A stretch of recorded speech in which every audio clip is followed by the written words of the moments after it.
the risk takers. The days of defending your present possessions and positions are gone forever. Therefore, from this day forward, you will never have to concern yourself with such problematic issues as maintaining your present job, or keeping up your current standard of living. Instead, you will put the things which can go wrong on the defensive, and you will put the things which must go right, in ready formation for the attack. As of today, you are a dynamic, vigorous risk-taker, whose eyes are always turned toward your strengths and assets, rather than toward your weaknesses and liabilities. Henceforth, you will wake up in the morning, thinking only of ways to do the things you want to do, rather than waking up thinking of all the reasons why you cannot do those things. As of today, you will think repeatedly of the many achievements which you are going to accomplish in the future, that are vastly superior to anything you have ever done in the past. Clearly, these are the results that can only be obtained if you are first willing to take some kind of a risk. Believe me, once you undertake this process, it won't be long before you start winning, and in a big way. You should understand, however, that as you become increasingly involved in the risk-taking process, you will find yourself forced to draw upon resources which you previously didn't even realize you possessed. At first, this may prove very frightening to you. Nevertheless, you must always remember you will never hear of, read about, or see anyone who achieves anything of greatness in his or her own life, without first taking some kind of a risk. As a case in point, just consider the monumental risks which all of our great religious leaders have undertaken during the course of their heroic lives.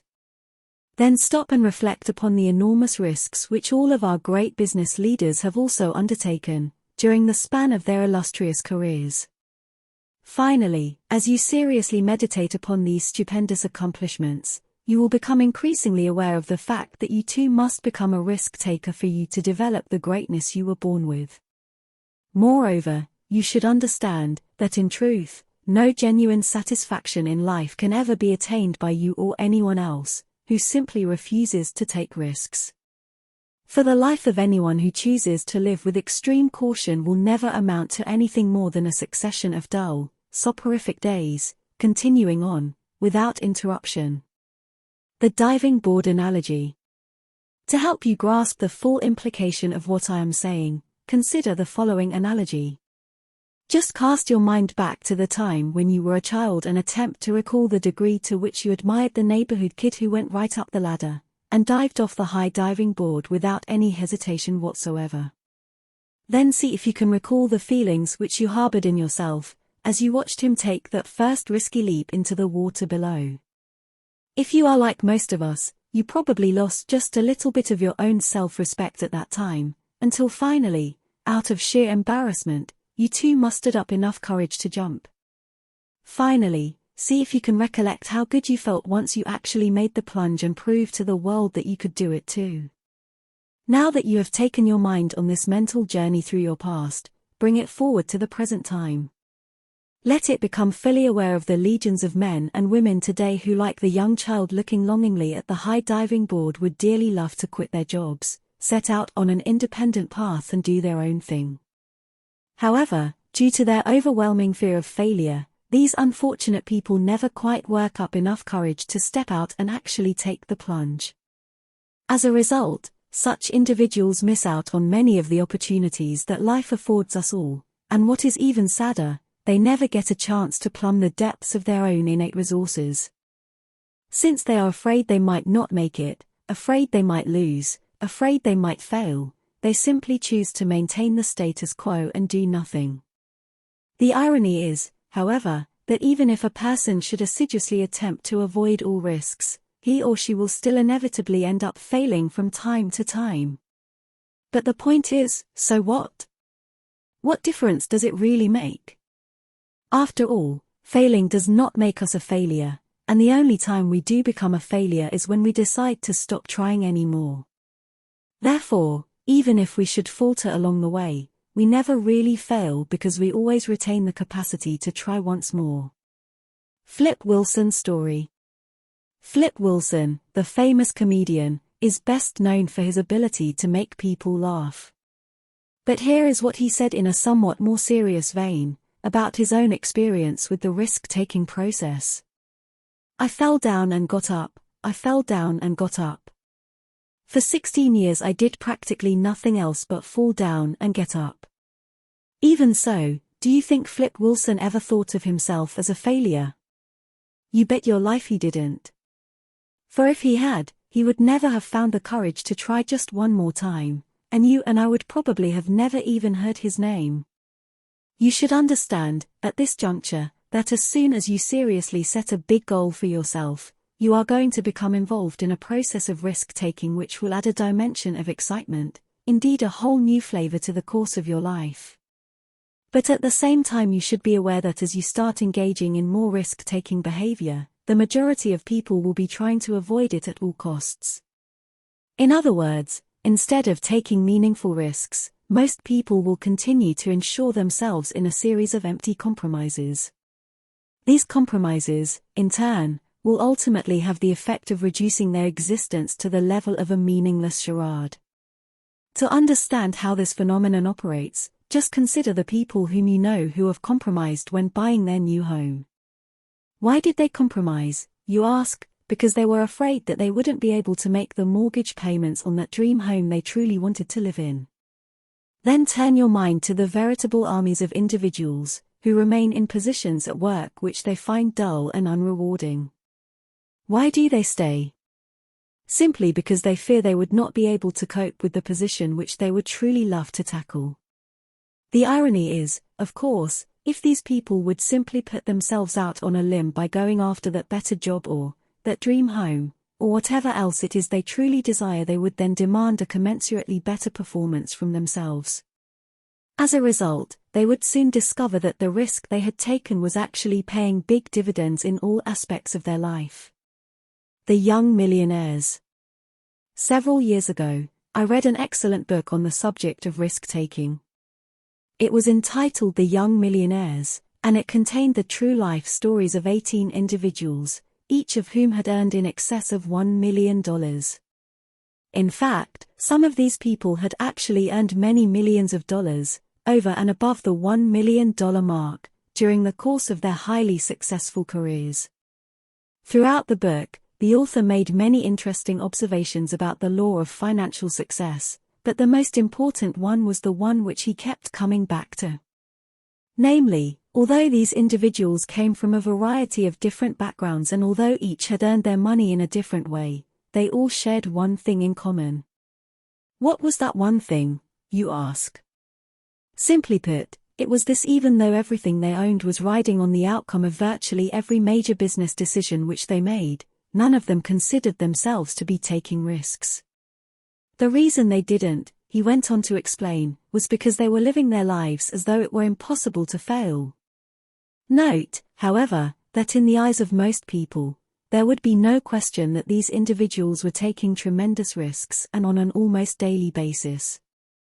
Fighter pilot study. In a similar vein, research done many years ago which investigated the lives of fighter pilots in World War II, determined conclusively that, contrary to what you might think, many of the pilots who played it safe during the war were among the first to be killed in combat. By way of contrast, the study also found that, practically without exception, not only were the surviving aces individuals who refused to play it safe, but they were the greatest risk-takers throughout the war. Indeed, as one has the opportunity to observe the performance of individuals from all walks of life, it soon becomes evident that whoever plays it safe in life, dies, and dies relatively young. For although many of these individuals remain clinically alive for numerous years, when their hearts finally cease beating, it is a mere formality, because the truth is, they have never really lived. By now you have probably said to yourself, all of this sounds eminently reasonable, but why should it be, or why are so many of us destined to go through our entire lives in this condition of self-imposed misery, simply because we are unable, or unwilling, to take meaningful risks? Well, it seems to me if we will only cast our minds back to the formative years of our own lives, we will soon recognize where this reluctance to engage in risk-taking behavior has its source. Once we have arrived at that point, I believe we will have come a long way in our attempt to combat, and ultimately neutralize, this insidious problem. I exhort you to pay very strict attention to the information which will now be set out before you. When you were a young child, in fact, even as far back as the time when you were an infant, your parents desperately wanted to see you succeed. As a consequence of this wish, they were terrified by the prospect you might somehow fall short of their expectations of you. This was perfectly natural, in light of the fact they loved you very dearly. Unfortunately, however, it motivated them to attempt to shelter you from every potential harm which might come up in your life. For example, when you first started to walk, they were right by your side, and as soon as you even looked like you were going to stumble, they quickly grabbed onto you, so you would not fall and hurt yourself.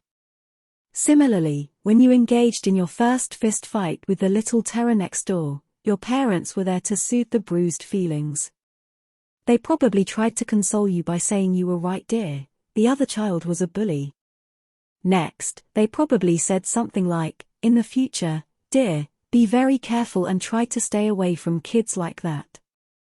Moreover, if your upbringing was typical of that of most of us, your first bicycle probably brought with it repeated warnings such as, be careful, don't fall, watch out, and so on.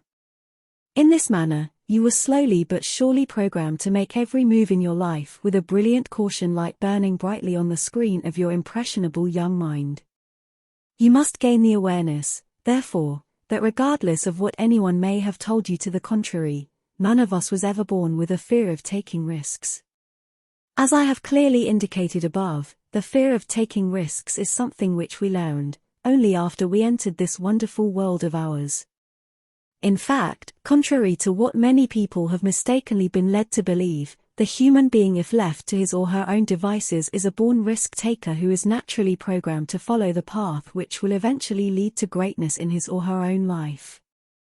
But, be that as it may, before you embark on this exciting path of risk-taking, you should remember to never lose sight of the fact that becoming a risk-taker does not mean becoming an irresponsible individual.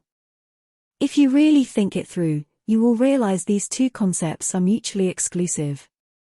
For becoming a risk-taker means to act courageously, and to act courageously is considerably different from acting foolishly, which is how a person acts when he or she behaves in an irresponsible manner. You might encounter a few situations where the line separating these two concepts becomes extremely narrow. Nevertheless, it is absolutely essential you never cross over that line, inadvertently, or otherwise. Another thing which you must be aware of is that risk-taking is always a relative term. In other words, behavior which represents a risk to one person may not necessarily represent a risk to another person. Moreover, if the same behavior were carried out by a third party, one might even be tempted to deem it irresponsible conduct. It is clear, therefore, that one must be able to distinguish among these different concepts with a significant degree of accuracy. In order to achieve this, it becomes necessary to go back to one of the basic principles involved in the process of self-development. You must be able to see yourself, with your inner eye, already in possession of the good you desire. Risk-taking versus irresponsibility. People who are irresponsible very rarely accomplish anything of importance, and quite often they invite real harm to themselves. They might occasionally become involved in some activities which are successful, but these results occur so infrequently, and they are so overshadowed by negative results that they are hardly even worth mentioning. Consider, for example, the individual who dives off a high cliff and into a shallow body of water, simply because he has been dared to do so by a group of his peers. Although the person in question is afraid to dive, for some strange reason he is even more afraid of what the others might say to him, or even think about him, if he chose not to dive. Clearly, the person's fear of diving is perfectly reasonable, in view of the fact he has had absolutely no training as a diver. Furthermore, as a result of his lack of training, when he does contemplate what might happen if he did dive, he visualizes himself being very seriously injured. Obviously, for an individual such as this to go ahead and dive, would be extremely foolish to say the least, and the person's actions would have to be considered irresponsible by anyone's standards.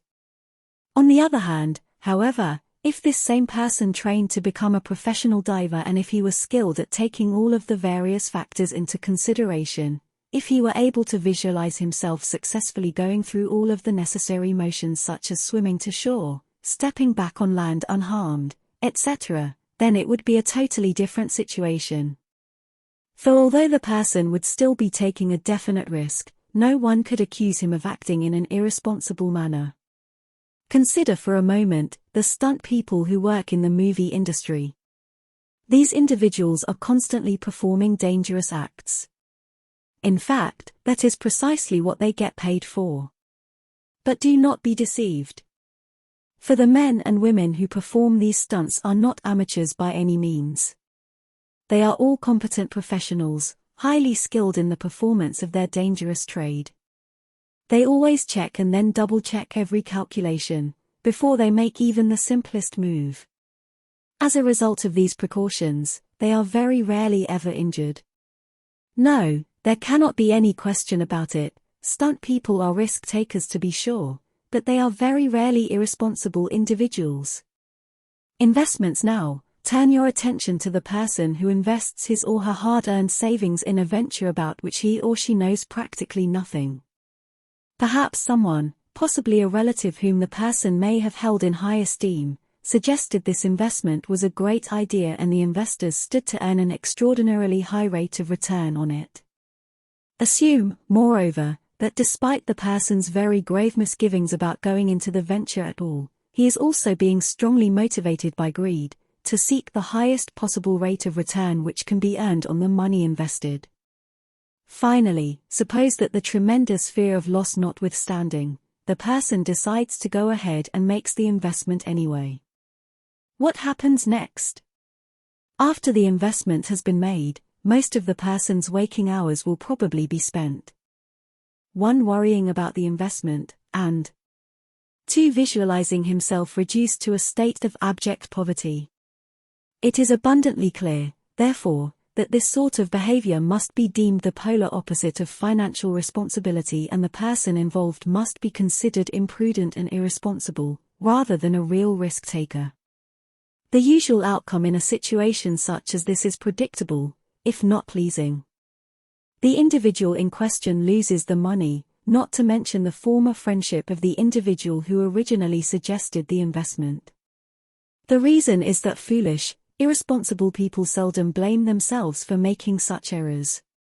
On the other hand, however, if that person listened carefully to the suggestion of his friend or relative and then studied the situation for himself, he could have formed an opinion which was based on sound knowledge rather than hearsay, and which was motivated by genuine interest rather than simple greed. At that point, the individual could have gone ahead and invested a sum of money which would not have placed his total financial situation in jeopardy. Then, as he gathered more information based on actual experience, he could have gradually increased his investment if such action appeared to be in his best interest. Clearly, if our hypothetical individual followed this second course of action, he would still certainly be taking a risk. However, one could not justifiably say he was behaving in the manner of a fool or an irresponsible person. Moreover, even in the eventuality that this person made a bad judgment call, and lost his money, that would have been all he had lost.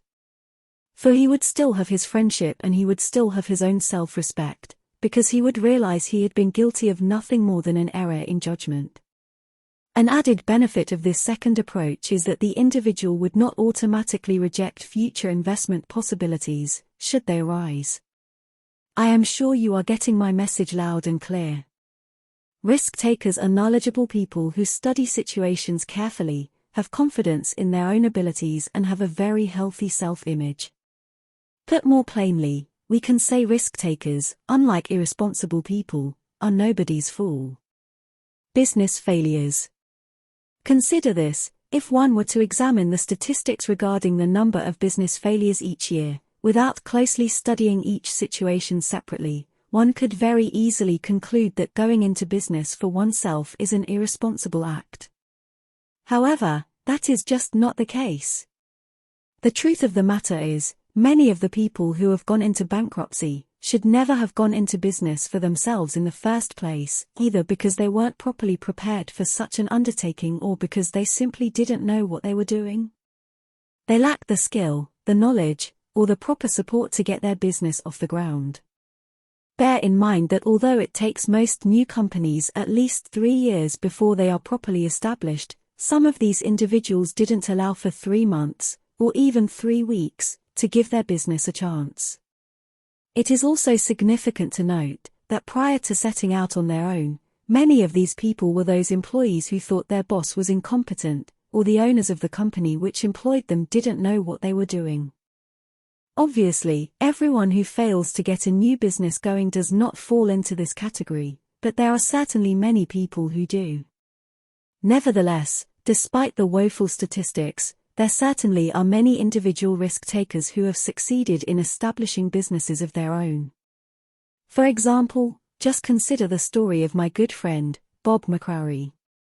Bob had worked in the electronics industry for many years and, although he had never earned what one might consider big money, he certainly earned a better than average income. He owned his own home, he raised 3 beautiful daughters, and accomplished all of this while working for someone else. But despite his undisputed success, Bob harbored a desire to go into business for himself, and I suppose fear was the only thing holding him back from doing so. The truth of the matter was that with all the things he had going for him, Bob couldn't help but succeed.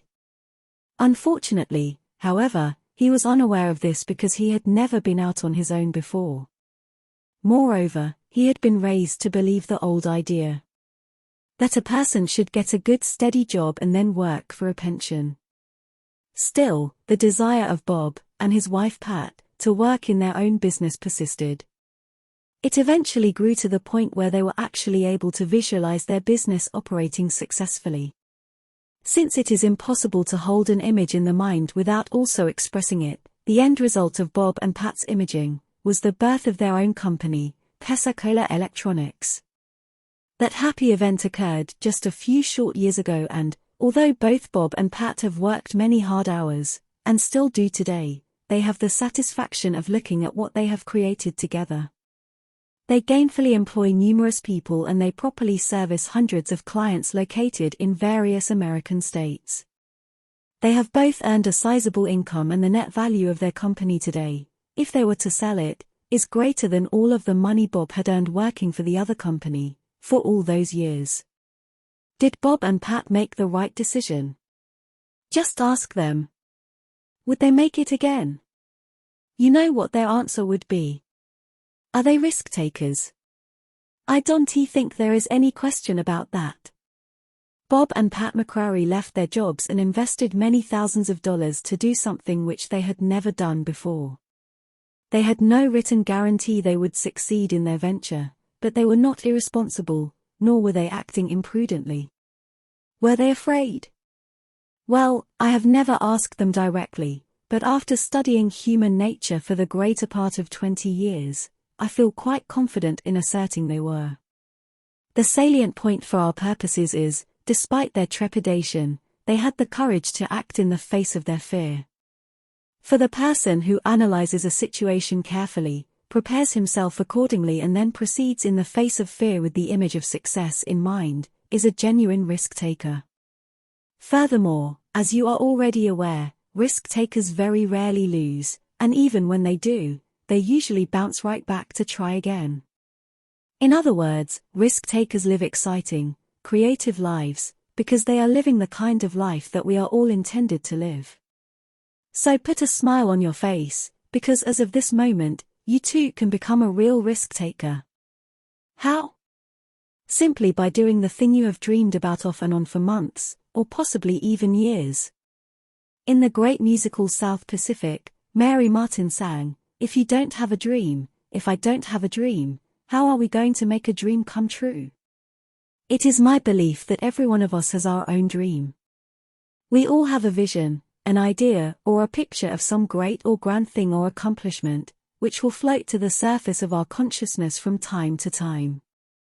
Moreover, for a few brief moments, we permit ourselves the luxury of enjoying ourselves doing, being or having, whatever that dream might be. There is no doubt in my mind that you too hold a picture of something which floats to the surface of your consciousness periodically, and if the truth were to be known, you would dearly love to execute that dream. Well, the simple truth is you can.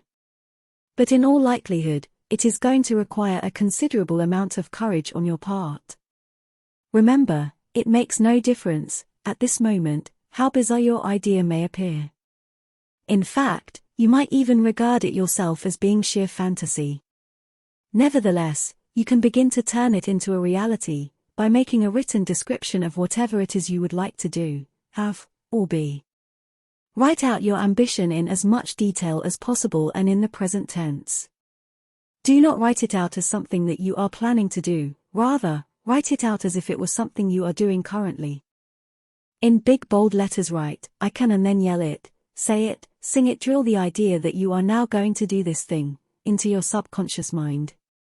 Then, choose a friend who has a lot of confidence in you, someone whose thinking is compatible with your own, not someone who will put you down and laugh at your idea to share your idea with.